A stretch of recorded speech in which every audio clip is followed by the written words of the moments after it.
have a very special guest joining us, Jess Scanlan. Jess holds a degree in geological engineering and a minor in geophysics from Montana Tech in Butte. After falling in love with the mining industry while in college, she began her career as a civil engineer in Seattle. Most recently, she's returned to the mining industry as an underground mine geologist in Montana, where she also runs her online sticker shop, Mine Design Creations. Thanks again for joining us on The Rocks. If you like what you hear and want to catch past conversations, please be sure to subscribe. Now let's dive in.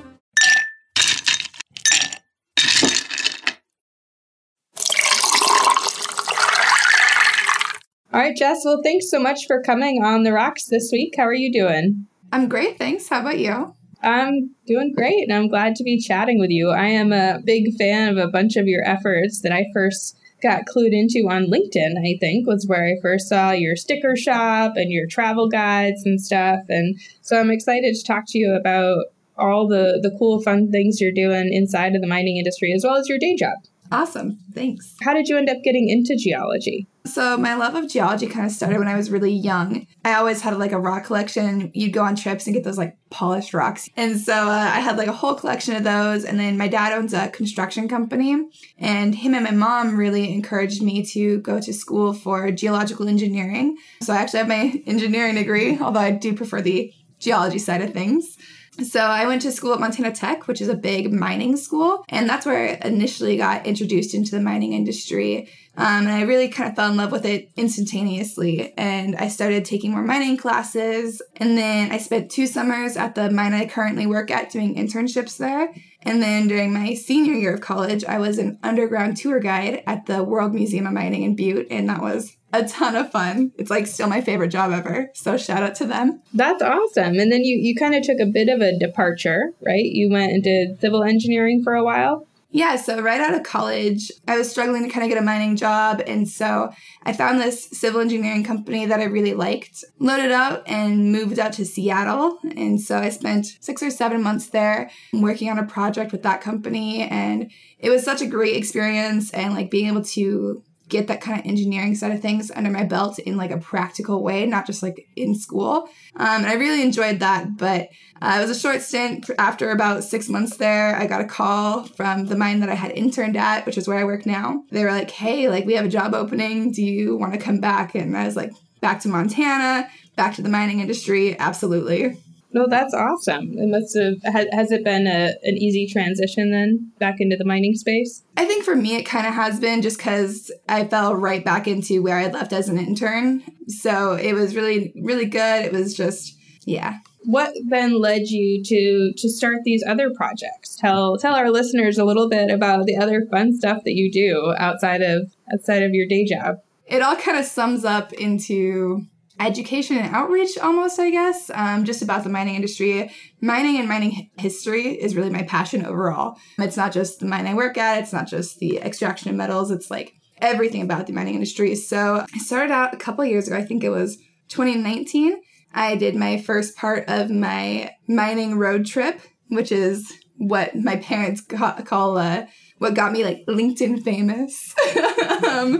That's what they seem to think anyways. They're very proud of that. But basically, I did some research on the top 10 mining cities in the US, and I kind of started planning a trip around them, and then it got to be this monster of a thing. And I did part 1 of that trip, which was 2 weeks living out of my car, traveling to all these great mine tours and mining sites and abandoned mining towns, really just learning more about like the mining history of those areas and new mines. I was fortunate to get a tour of the Lucky Friday mine in Idaho through that, and it was such a great experience, and I learned so much from that trip. So yeah, I did part 1, and then of course the pandemic hit and stuff, and so we haven't been able to do the other parts since then, but eventually it'll be 4 parts. So what if, in your love of mining history, what does the history of the mining industry tell you about where we are as an industry today and where we're headed? The one thing I really love about the mining industry and the history of mining is the progression from where we were. It has such an applicable purpose. We can look back and see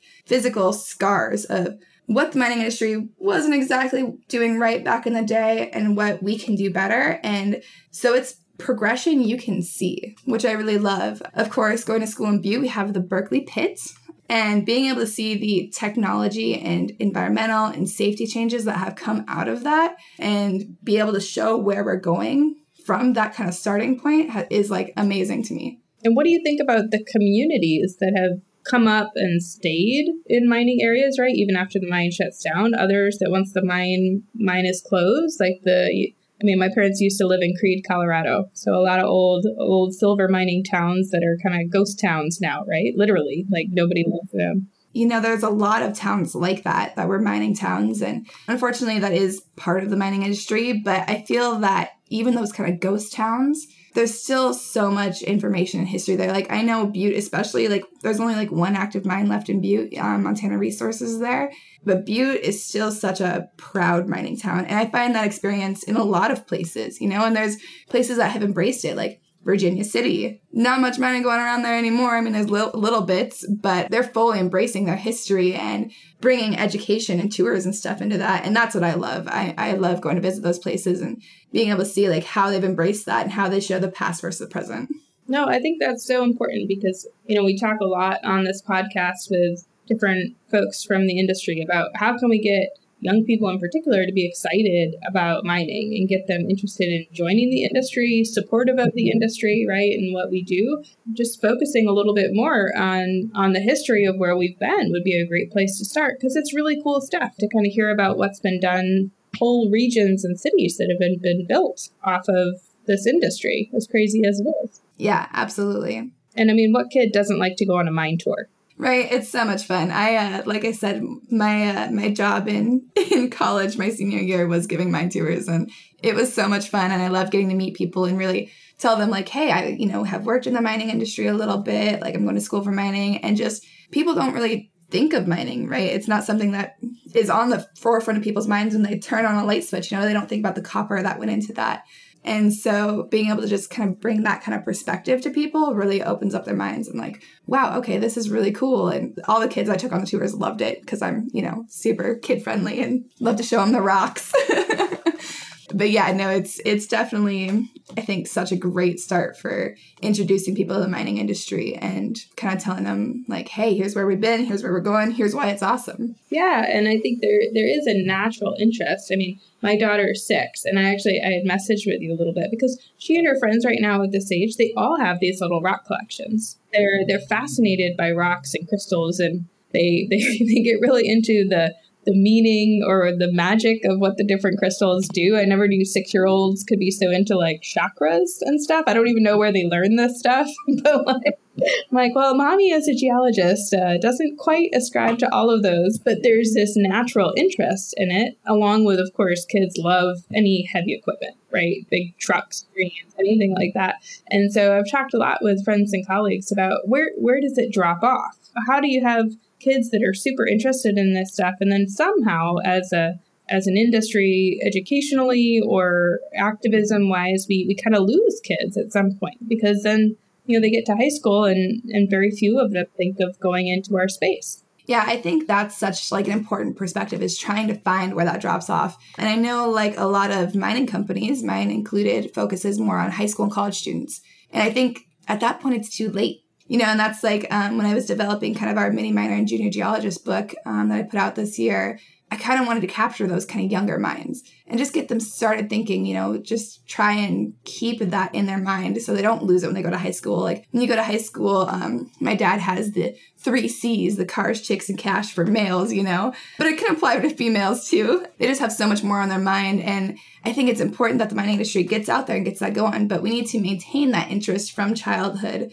through the high school age. Yeah, I mean, for me, when people ask me, how did you end up in mining or geology in this space? I grew up in Maine in a really rural area, spent a ton of time outdoors. And it was my, 9th grade, or I guess, earth science class. But it was an entry really in like 8th grade, I think it was, with a teacher there who was getting her master's. And she incorporated some of us middle schoolers into her field work. Like, just like, all right, here's how you take samples and here's how you label things, right? And, just basic stuff, but got us out doing the actual science part that then really carried me through into college when I was like, wait, I could be a chemistry major and be stuck in the lab all the time, or I could be a geo major and be on the coast of Maine. But I think it's like that middle school age maybe that somehow we've got to figure out how to keep them in the pipeline. So when they do hit high school, they're at least thinking about it. I think all the time when my daughter in school, they always have kids fill out those things like, what do you want to be when you grow up?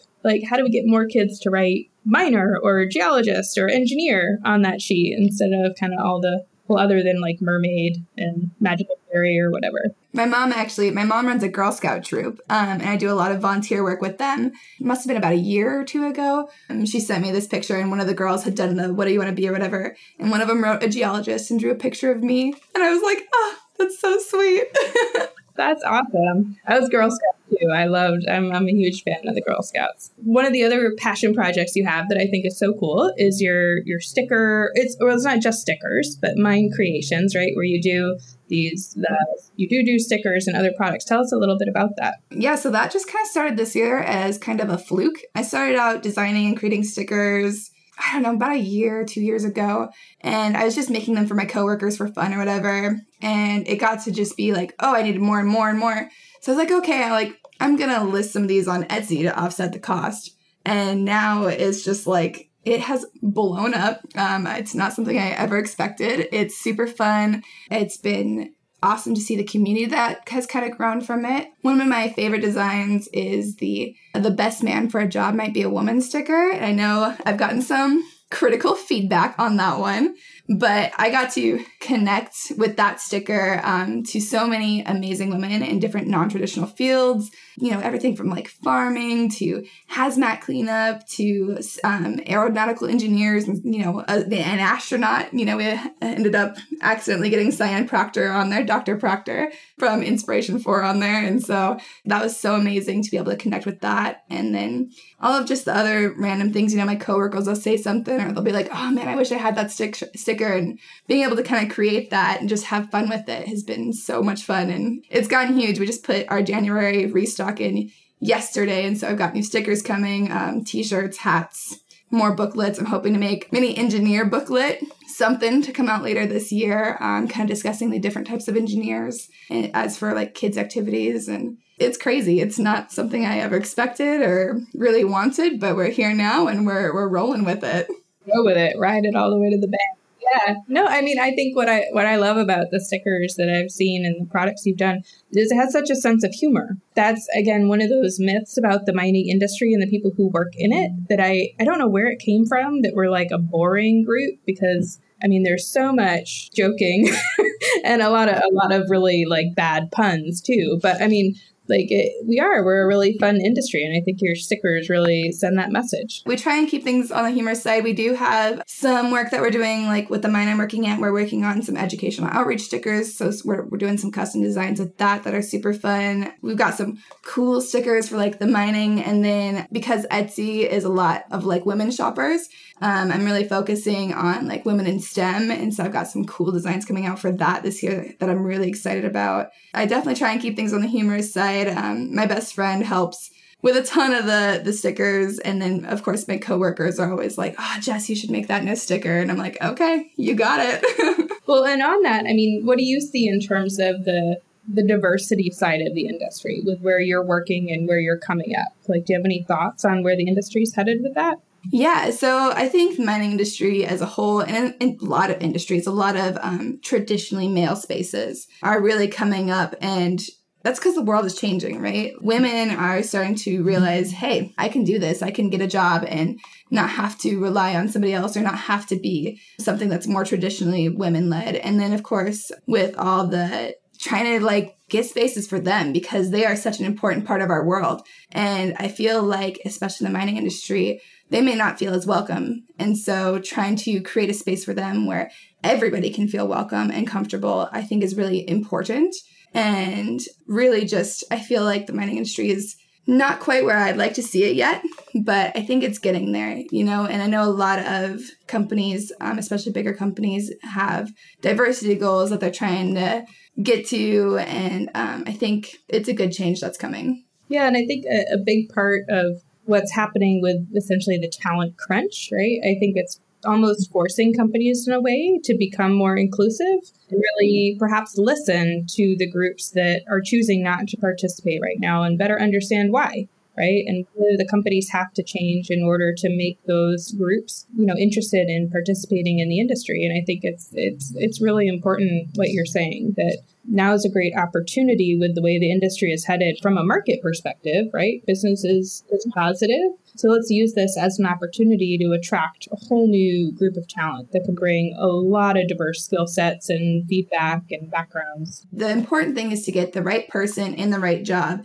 and retain them. You want them to be in a spot where like, hey, we need this talent, no matter who it is, of any, race, gender, age, whatever. You want to get them the right person in the right job. That's really going to benefit the company. And I think a lot of companies are starting to realize like, hey, just hiring men in the mining industry is not always the best case, We've got this woman here that has great background, is really interested in doing something. And so no matter what job that is, I think a lot of companies are starting to realize that can't just go off that. And, blind resumes are making a big introduction into the mining industry. And I think that's super important because there's a lot of unconscious bias that goes on, not just between like names and gender, right? Like even schools, you know what I mean? I think there's still some work to be done, but I'm very excited to see where it's going. Well, and kudos for you for jumping in and helping, right? I mean, I think that's a big part too, is like, everybody active in the industry should be incentivized to help open up and attract the best talent to the industry. And I know when I talk about diversity issues, sometimes, especially to the internet talks back, right? And the thing is, you should just be worried about getting the best candidate for the job. Don't pay attention to all those other things. And I think what people don't oftentimes understand is if a company isn't marketing a position right or isn't supporting people in the right way, the issue you're going to have is the right candidate isn't going to want to apply for that job, right? You won't get the right person for the job because of the way your company is talking about or handling diversity and inclusion issues, right? So yeah, that is the objective. Get the best candidate, but you're going to miss the best candidate if you don't get with it. A lot of people don't even know, especially jobs in the mining industry, they don't think, being a woman in the mining industry, I never thought about mining. Not till I went to school and I was like, man, like that actually sounds cool. And even then I still struggled. Like, okay, am I qualified for this? So a lot of people don't even realize these jobs are available to them, because of the way things are phrased. Or one thing I see a lot in the mining industry posts and job openings are weights that you have to be able to lift. And a lot of women are like, oh my gosh, I can't lift 50 pounds. And I'm like, you can. So, trying to weed out the job postings, like what's actually necessary. And like, nobody wants to look at a job posting that's 6 pages long of requirements, right? Because you're not going to meet all of them. Trying to really encourage people, like, I know you think you're not qualified, but you are, and you are great for this position. That's so important. And in general, women tend to look at a posting and think they have to hit every single bullet in order to qualify, right? There have actually been a bunch of studies. We heard about this from McKinsey a little while back, that men will look, and if they hit a few of them, they'll assume they're qualified. So it is a big mind shift to think about. And I wonder, what do you think in terms of young people coming in, comparing maybe mining and engineering to other things like construction? Like, why do you think there's an interest gap there? Yeah, I think that's more on the mining marketing side of things, right? Mines tend to be not in the public eye. A lot of mines tend to kind of stay out of the public eye. Like, we're just going to kind of do what we do because of the bad rep that mining seems to have for people that don't really know a lot about the mining industry. Whereas construction, it's in your face, right? You're stuck in road construction. You're stuck looking at these skyscrapers being built. All these different types of construction. It's in your face. People see it. People are like, wow, that crane is so cool. Wow, these guys have a great job getting to build this new road. My little brother does aerial surveying as part of his job. He's a civil engineer, runs in the family. He's, started posting on LinkedIn about that kind of stuff. And it's really exciting to see. And so that kind of stuff is really in your face, whereas the mining industry is like kind of out of the way. And I feel like that hurts them, overall. Like the mining industry does so many good things, like with community outreach. And like I know our mine sponsors the local Girl Scout Council. Why aren't we pushing into that more? Why aren't we need to have more kind of stuff like that? And they are starting our Women in Mining group. We just became an official chapter, as you know. So they're starting to get into the schools and stuff. I think that's where kind of that age difference gap comes in, is just because construction is getting more and more seen and more heard. And then so younger people are wanting to go kind of that way if they're wanting to go into an industrial kind of setting. Whereas the mining industry, as far as marketing and stuff, I haven't really seen much of a progression. You still see I know the bigger companies like Newmont Barrick, of course, they're super good about getting on social media and posting hey, here's what we're doing, and here's what we're doing good. And we're getting out in the communities and stuff like that. And, I feel like a lot of mining companies should be heading in that kind of direction. I know it's kind of scary being out there in the public eye because of the bad rep that we have, but I feel like the more education that we can give people, the better it is. We have a new mine that's opening up here in Montana that our president of our Women in Mining chapter is part of, and they're doing such great stuff on their social media. And as far as the community outreach, they're inviting people out to site and telling them how they're going to mine it, and talking about the permitting process, and they're very clear and open about it. And I love that. I love seeing it. No, I think that's so important because I do think also the more people understand that minerals can come from mines, quote unquote, in our own backyard, and that it can be done responsibly is really important. That's not to say that the global industry isn't also important, but, to have people be connected to what we do is really important for folks to feel that they have a voice and that they're heard in terms of how the industry is handling environmental, social, and governance issues. Absolutely. What do you want to do next then? What's your next passion project? Do you have something teed up? I have something I can't talk about too much. As far as the Mind Design creations, I'm kind of starting to lean into that a little bit more this year. Like I said, we have a bunch of new designs coming up. I'm hoping by the end of Q1 this coming year, we'll have launched our own website where I'm going to move all my blogs. Right now I do a lot of blogging on LinkedIn about the mining road trip I did, and then the women's workwear articles and stuff like that. I'm hoping to do more of that, but move that to my own website. And then we'll have the shop on there and stuff, just because Etsy is a great starter platform, but seeing how well it's taken off, the fees and stuff are insane. So we'll hopefully be able to reduce prices and stuff by moving to our own site and really just get out there. I would really love to do some more projects for other mines as far as stickers go, as far as community outreach and stuff. I'm talking to a few other people about safety stickers and whatnot.